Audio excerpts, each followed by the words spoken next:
So అంతా అంతా బాగా జరుగుతున్నప్పుడు మీ లైఫ్లో ఫస్ట్ పెద్ద కుదుపు ఏంటంటే కొమరంపులి కలేజా. కుదుపు అంటే ఎలా సార్? అంటే ఆ సినిమా చాలా, ఆ 2 సినిమాలు చాలా ఎక్కువ డిలే అవ్వడం, ఎక్కువ కాస్ట్ ఆఫ్ ప్రొడక్షన్ ఎక్కువ అవడం, ఆ తర్వాత ఆ సినిమా రిజల్ట్ కూడా నెగిటివ్గా రావడం 2 సినిమాలు కూడా. అసలు ఆ సినిమాలు అంత డిలే అవ్వడానికి కారణం ఏంటి? ఎంత నష్టపోయారు? ఆ 2 సినిమాల మీద ఎంత నష్టపోయారు? ఆ తర్వాత ఆ హీరోల నుంచి వచ్చిన సపోర్ట్ ఏంటి? అంటే లాస్ అయితే జనరల్గా హీరోల సపోర్ట్ ఉంటుంది కదా, అటువంటిది ఏదైనా సపోర్ట్ దొరికిందా మీకు? సార్, ఏదైనా ఒక సినిమా ప్రొడక్షన్ అనేది ఈ రోజుల్లో అంటే ఒక రాజమౌళి సినిమా, శంకర్ సినిమా 3 ఏళ్ళు 4 ఏళ్ళు అలా పడుతుంటుంది. మొన్న రీసెంట్గా పుష్పట్టు అది 3 ఏళ్ళు చేశారు.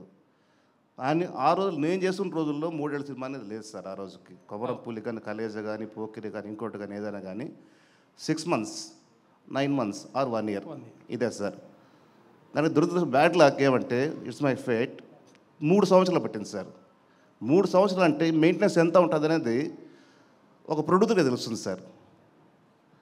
ఎవ్రీథింగ్ రన్ చేయాలి కదా సార్. ఆఫీస్ రన్ చేయాలి, శాలరీస్ రన్ చేయాలి, ఇంట్రెస్ట్ రన్ చేయాలి, అన్నీ పెరిగిపోతాయి కదా.